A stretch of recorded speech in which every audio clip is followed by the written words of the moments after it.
که حقوق زن و مرد مساوی هست. کاش که مساوی می بود، مساوی می بود که خیلی خوب بود. مساوی می بود که بالاخره مثل که مرد جان میکنه زن هم برای جان بکنه، بازی وقت معلوم میشد که مساوی چگونه هست. در همین هست. چند سال قبل، شاید در حدود 10 سال قبل، برادر یک داستان قصه میکرد، گفت که یک زنی رفته بوده و بالاخره در یک محفل مجلس اونجی شعارهای دشمنان کو زیاد بود دیگه در رژیم گذشته که حقوق زن مساوی و مساوی و مساوی.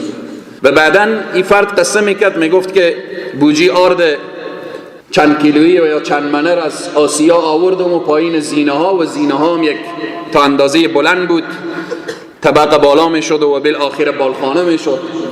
میگه مردمات بوجی آردر گذاشته بود و بالاخره خسته و مونده و ذله. زنم از بیرون آمد، گفت مرد خبر داری؟ گفت چی؟ گفت حقوق زن و مرد مساویه. من تا حالا نمیفهمیدم. گفت الحمدلله که مساویه. گفت خب حالا فهمیدی؟ گفت ها. گفت می بوجی آردر از آسیا آوردم پایین گذاشتم، بردار بیار بالا. گفت مساوی همینه که نصف فرار ما آوردم، نصف فرار هم تو بردار بیار. و اینه ما وقتی که مساوی تا عدالت را فرق نگذاریم به این مشکل میخوریم. خواهر مسلمان، تو که بیرون میشی به خیابانها، بیرون میشی به بازار، بیرون میشی بالاخره به رسانه ها فریاد میزنی که حق و حقوق ما، اول یک نگاهی بکن به قیافه خود که قیافه تو شرعی هست. یک نگاهی بکن که همین شعاری که میدی، همین سر و قیافه، همین موی تو از زیر چادرتو بیرون یا چادرتو به شاناتو انداخته، آیا این اسلامی هست؟ این شرعی هست؟ این قرآنی هست؟ و دوم مانده وقتی طلب میکنی حقوق شرعی خود طلب بکن. بگو آنچه که دین خیلی حق داده برای زن، آنقدر حق داده که باور کنید که مرد فقط و فقط وقتی که تمام تحقیق رو بکنیم، مرد به عنوان یک خادم هست، به عنوان یک خدمه هست. به اینه که قرآن عظیم الشان ما تشویق میکنه، دستور میده، فرض الهیه به عدالت هست، نه به مساوات. به مساوات مشکل حل نمیشه، بیشتر به مشکل میخوریم. بله در مسائل اخروی مساواته. نماز جمعه شرکت کردیم، امی اجر و ثوابی که مردها میگیره زنها هم میگیره. زن پول داشت، بله زکات بده، همو اجر و ثواب میگیره.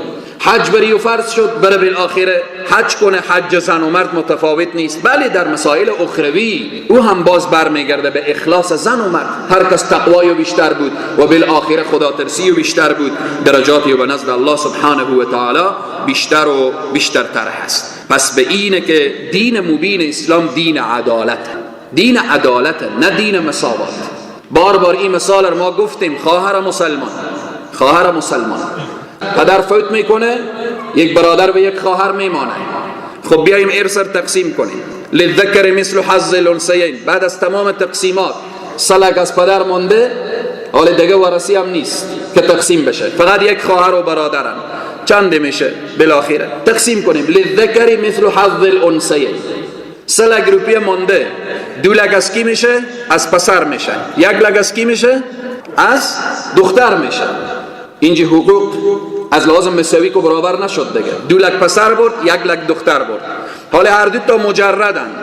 دختر شوهر میخواهه، مرد هم پسر هم زن میخواهه. مرد رفت به خواستگاری یک دختر، 2 لک داد به مهریه، بداد مهریه، رفت 2 لک. کسی آمد به خواستگاری دختر، 2 لک بری و مهریه داد، 2 لک رو گذاشت بالی 1 لک خود. چند شد از این؟ 3 لک. 1 لک دیگه هم مرد مسکین بیچاره قرض کرد تا عروسی کرد، زن را آورد به خانه خود. این دختر هم رفت به خانه شوهر خود. مرد شد 1 لک قرضدار، دختر صاحب چی شد؟ صاحب 3 لک پول. این مساوات اگر ما بیایم تقسیم کنیم باز به دیگه منعکس میشه، برعکس میشه. پس به اینه که مسائل دین مبین اسلام، مسائل شرعی و حقوقی و اسلامی که الله سبحانه و تعالی تقسیم کرده، گفته این حق مرده و این حق زنه، در این راستا